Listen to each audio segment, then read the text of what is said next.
3 జిల్లాల్లో గృహాలలో దొంగతనాలు చేసిన 14 కేసులకు సంబంధించిన అంతర జిల్లా దొంగలను అరెస్టు చేసి సుమారు ₹1 కోటి విలువ చేసే బంగారు ఆభరణాలను స్వాధీనం చేసుకున్నట్లు డాక్టర్ బిఆర్ అంబేద్కర్ కోనసీమ జిల్లా ఎస్పీ రాహుల్ మీనా తెలిపారు.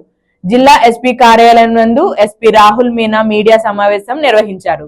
కేసును చాకచక్యంగా ఛేదించిన Kothapeta DSP Sunkara Muralimohan, Ravulapalem rural inspector Vidyasagar, Amalapuram town crime CI M Jendra, Kothapeta SI Surendra Kumar, CCS సిఐలు A Paradesi, A Balakrishna, ASI Subbaraju, HC Venkataramana, PC Kalankadi Srinu, D Arjun Rao, BDV Prasad, G Krishnasai, A Subhakar, RCHV Prasad, M Haribabu, Kothapeta సిబ్బందిని జిల్లా ఎస్పీ రాహుల్ మీనా అభినందించి రివార్డులను అందజేశారు.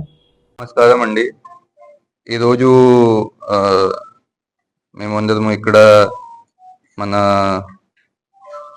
సిసిఎస్ టీం కానీ మన జిల్లా పోలీస్ తరఫున సాధించిన ఒక చాలా ఇంపార్టెంట్, చాలా మంచి డిటెక్షన్ కోసం ఇక్కడ డిస్కషన్ కోసం మేము ఇక్కడ గ్యాదర్ అయ్యాము.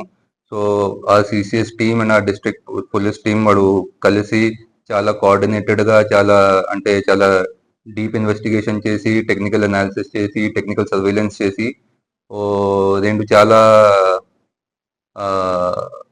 నోటోరియస్ రెండు క్రిమినల్స్ కానీ ప్రాపర్టీ అఫెండర్స్ కానీ వాళ్ళకి పట్టుకోవడం జరిగింది.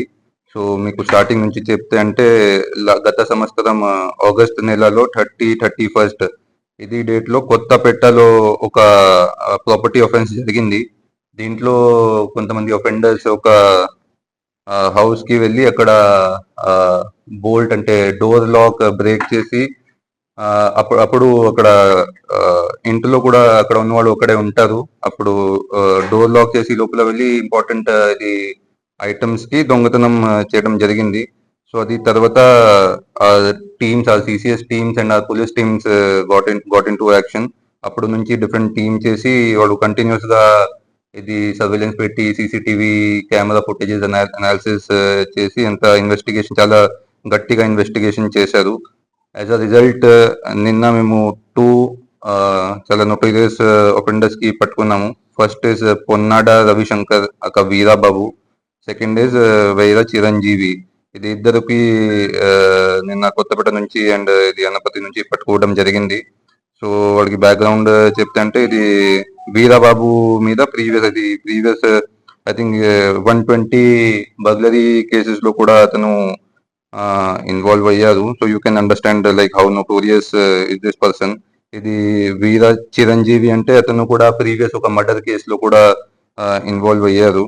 సో ఇది వీరాబాబు 29 నవంబర్ 2024 జైలు నుంచి బయట వచ్చారు. అది తర్వాత ఇమీడియట్ గా ఈ started getting involved in these activities and అది చిరంజీవితో ప్లాన్ చేసి ఈ was doing all these property offences.